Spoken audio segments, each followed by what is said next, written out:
evening is in control. How are you doing this evening? And we really appreciate you taking time out of your busy schedule to come hang out with us. Oh, yeah, it's a pleasure. Thanks for having me. I'm doing well. This looks like we have match number 3 is all set. Gonna see if the players are ready.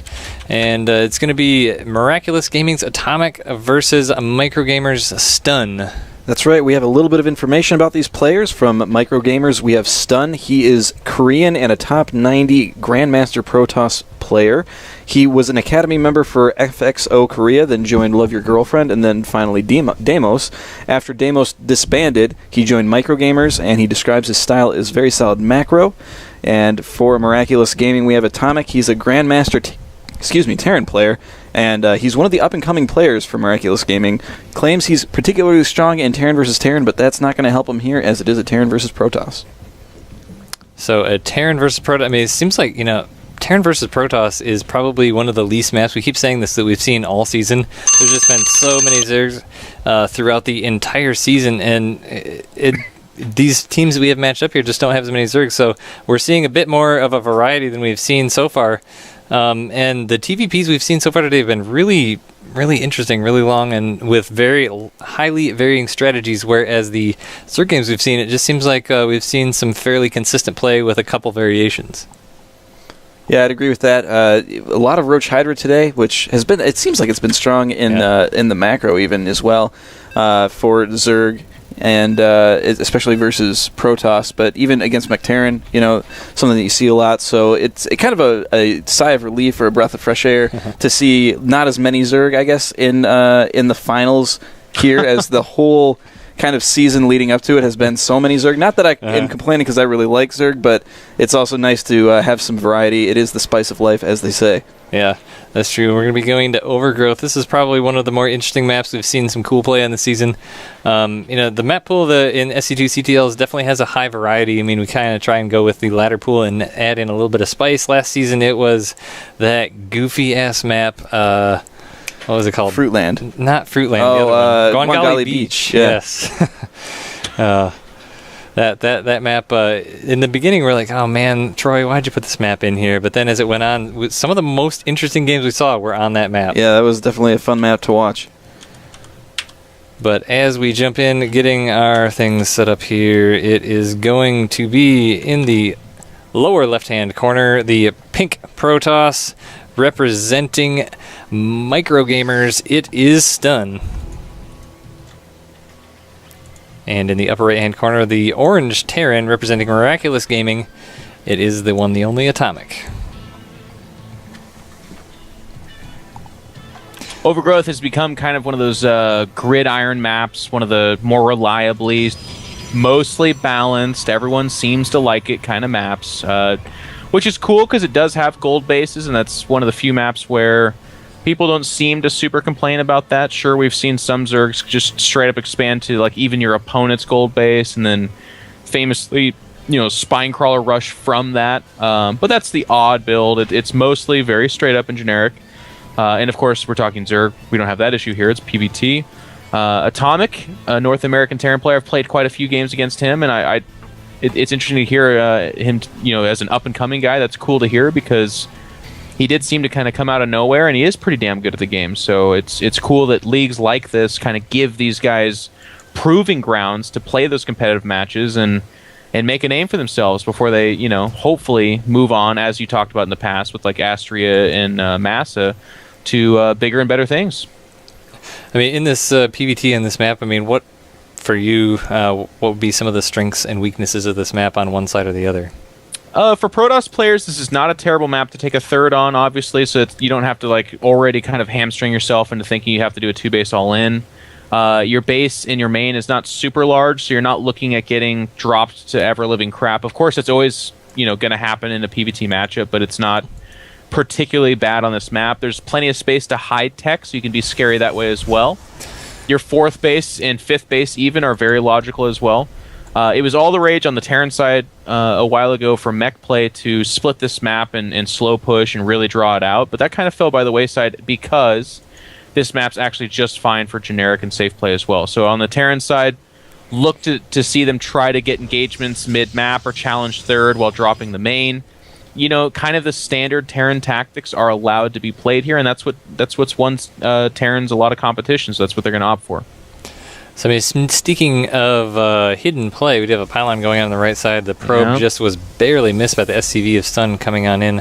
It looks like he's probably going to end up putting a Stargate down, so we're going to see some Proxy Oracle play. First time in actually quite a while we've seen this.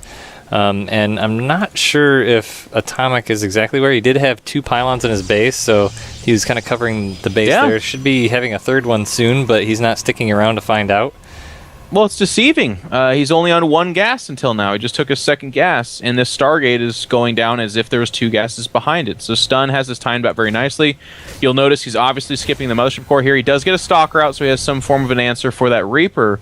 But otherwise, it's going to be a very, very fast Oracle with a lot of misleading information behind this. A bunker goes down at the natural for Atomic, and inside of his main, there's nothing. There's no missile turret, there's no Marines, nothing. So this Oracle is popping out to a beautiful world where the options are limitless, the Terrans are soft. You know, he's going to be very happy with what he finds here. Well, especially with pushing up the front with this Stalker and Zed telling a different story than what's actually going on in the back cover of the book. Right. You know, just kind of being a little bit threatening, but now this Oracle is going to come out, and he's just not going to be ready at all. This is... he is building an engineering base, so he's going to have the ability to build turrets here before too long. But this Oracle's going to be just... This Oracle's going to have its way with the mineral line. Like, there's nothing here. There's nothing to stop. There's a couple Marines just outside of it, but that's just a couple Marines. It's not 6. And that eBay you talked about, yeah, well, it's not going to get finished just yet. He's going to have to send another SCV over there. The SCV's building that barracks just kind of rallied back. Oh, and he does get stuck right under the Marines, maybe looking back at his base and not quite catching it. But the bullet are here too, and he's going to get a couple extra kills if he micros back. And there's a couple of SCVs that are just almost dead. Yeah, in doing so, though, he loses the Oracle, which is a big loss. He is making a 2nd one, and like we were saying, he did a lot of damage. So by no means is Stun not, you know, completely ahead. This Oracle heads to the top right-hand side. There are Marines there, but they are damaged. It's 6. Is that still going to be enough? I don't think so. Yes, it is. Interestingly enough. So it's just the DPS of the 6, not so much the health. Well, a little bit of a science experiment right there for us. Well, but still, it's, I mean, he's killed now a total of 7 workers. He's killed countless Marines. And it looks like he's only left to 3 Marines that are in that bunker there and building these turrets. Missed mining time, so I mean, he's definitely... Another Oracle. Top right, heading up. Oh, there it is. So it's going to be deflected from the main. But to your point, there's I don't know if there's enough Marines now. Oh gosh, no! With the missile turret. There you go. 4 HP left on that Oracle, but he's like oversaturated at his natural expansion now. Has only 5 SCVs at his main. He's kind of rallying back there, but more than damage, he just seems like he's thrown off his game now at this point. He did throw him off, but you know, it's worth noting. Stun 2nd Nexus only just now about to finish. There's a Reaper in the main base. It will get pushed back here in a minute, but it's causing some mismining as well. Supply-wise, they're closing in on being dead even, and it's just now the robotics facility for the Protoss players. So that Reaper actually got 5 kills. I've been here before. I know this well. 3 Oracles have come and died. The first one, absolutely worth its cost. The 2nd and 3rd, not so much. So I actually think the game's pretty even. Stun has this slight advantage in that he did delay the tech of our Terran players, so there's not things like medevacs popping out. Stim is, you know, just now closing in on 70% complete. So it's certainly still a good game for Stun, but 3 Oracles in, this Atomic's done a great job staying alive. Let's put it that way. Well, like you said, the worker count is fairly even looking at the resources lost. I mean, Stun is actually 200 behind Atomic, so Atomic has lost not quite as much with an even economy, of course, not counting mules. So he's actually ahead in economy. He wasn't mining gas out of his main base there for a little bit, just because he had to kind of extract everything to his natural expansion. But now it looks like everything's just kind of stabilized a bit. They have stabilized a bit. I still think I would, even despite what you just said, and the supply being in favor of Atomic, I would give a slight advantage to Stun in the sense that Atomic is just now finishing his factory and going to Starport, whereas we can see... I got a little bit ahead of myself. The Colossus should be started here any second. Nope. Okay, yep, there's the Colossus. So, a Colossus coming out right now. We kind of go back to that Noblesse... what was his name? Fox? Yeah, Noblesse Fox situation, where it's like... You know, if Atomic doesn't see this really fast Colossus build coming out, he could just die. He makes 4 medevacs, a bunch of Marines, and then dies, right? But if he scans this and sees it coming, it's a different situation. So I like that Stun has put this game in a position where Atomic could just lose depending on whether or not he scouts. And it's kind of a similar thing here now, too, where Blink is coming out as well, so he's going to have Blink Stalkers along with the Colossus, and Atomic is in no position to really push out because he didn't find the Stargate yet, and he didn't kill it, whereas a lot of times, looks like he does know where it is, but he hasn't taken care of it. A lot of times, they'll go out and actually take out at least the pylon, but, I mean, there could be more oracles made behind this. He doesn't know exactly what's coming, so now it's the first time he's kind of stepping out into unfamiliar territory, and now he's actually going to go take care of that. But I mean, that takes a lot of time. He's got a lot of Marines here. +1/+1 is about to finish, so that's time that he could be pushing towards stun. That's actually combat shield. It's just going to be +1 attack for the Terran player, but only now are the double forges for stun finishing. So I talked about the potential for a timing attack. Nope, I think these are more defensive Colossus. Which is a bit of a shame because there's actually no scout coming in from Atomic outside of these units moving out. He feels that he's so far behind that he has to basically conserve all of his energy use and use it on mules and rely on his army to go find out the situation. He sees there's no third. That's good news for him, or bad news, right? It's equal parts good and bad. He's like, am I getting all in? Because if I am, I'm in trouble, but if I'm not, then we're okay. Yeah. He is kind of moving out and scouting around quite a bit. I mean, he's covering a lot of space right now. If we look at his vision, he's got a lot of the map in his view, and looked like he wanted to just move in and take out that third, but found there wasn't one, so he's just kind of pulling back. But he's really split up right now. He's got kind of a small contingency to the right, just kind of trying maybe to slow down or just keep an eye on the third, but now there's Marines coming in and stun, not really... Wow, okay, I thought he was going to go in there, but he's going to chase down the cell instead. And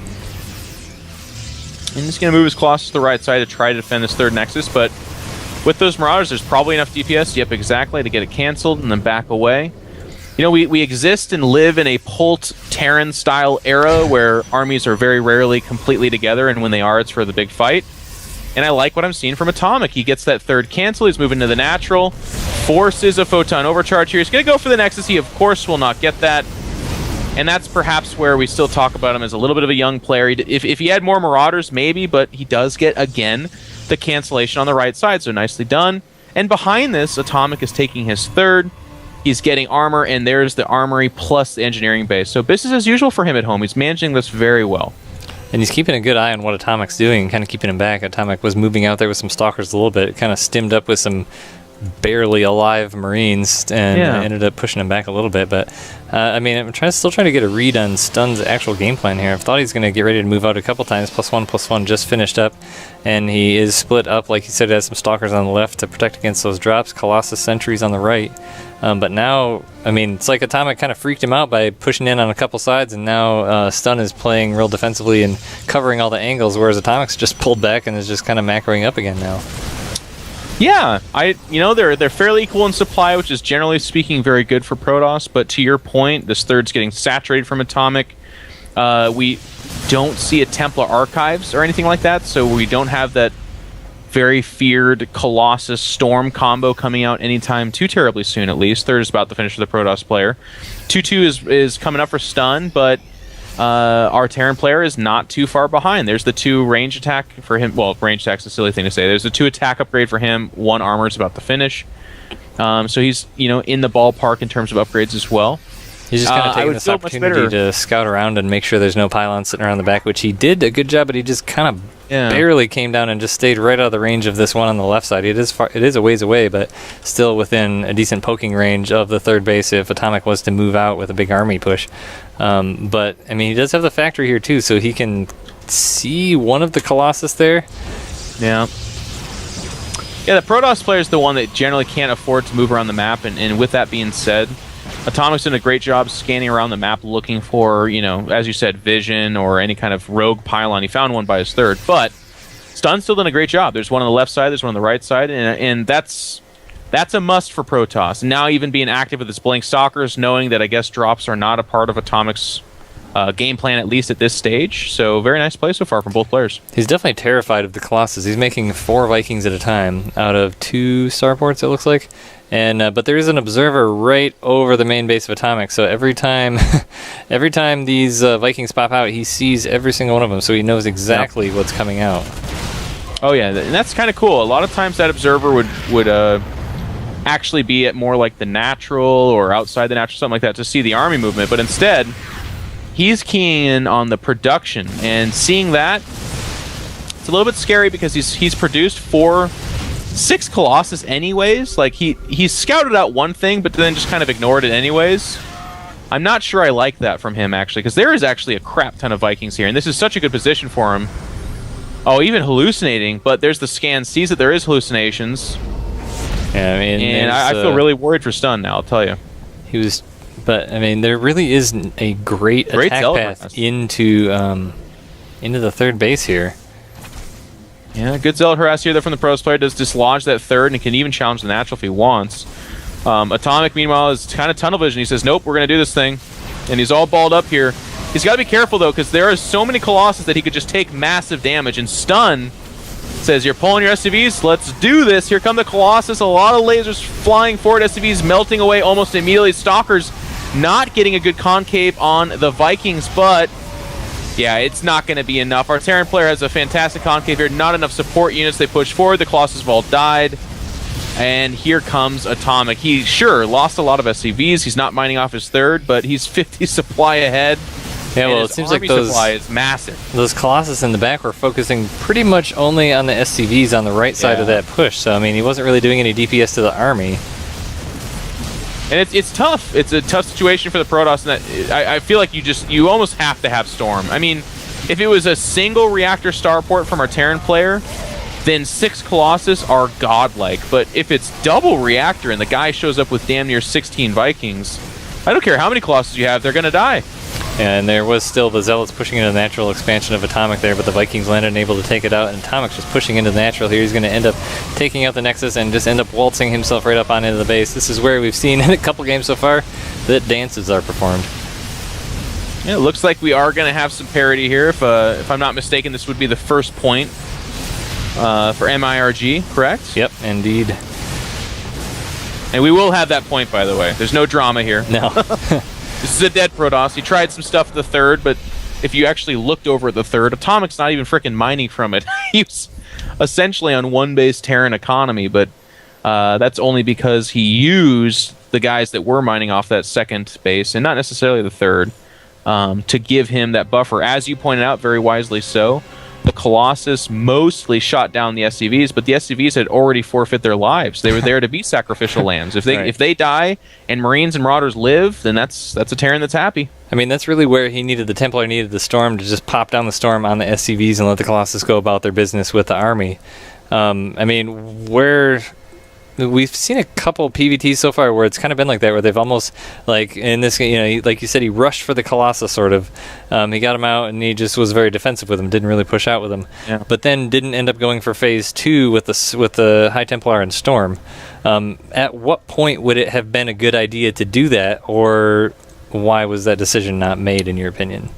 I can answer, but the second part of that question is speculation. I don't know. I mean, we've seen this from a few players. A few players stylistically do like to go up to like 6 Colossus. And as I said, if it doesn't get scouted, if the Terran doesn't have double reactor starport, 6 Colossus will mow through a low Viking army. I don't care how many Marines and Marauders you have, unless those Colossus are by themselves, which they shouldn't be. They are going to do devastating damage. But to your original question.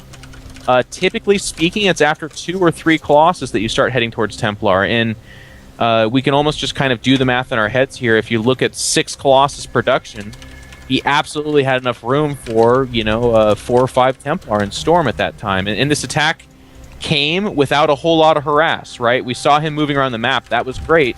But Atomic wasn't dropping. He wasn't even threatening drops for the most part. He was, well, that's not entirely true. He did a run into the natural while he canceled the third twice, but never dropping. He just used the stim speed, basically. Yeah, so he threatened and ran away, but then never actually did it, which it seemed like almost freaked him out more than actually doing it. Yeah, which is kind of funny. But that was Link was pretty quick, too, so he was in position to do stuff about all of this. He just was stunned, but he was never able to capitalize. So he just kind of had his third delayed inevitably, went all in on Colossus, and got countered, and that's pretty much all she wrote.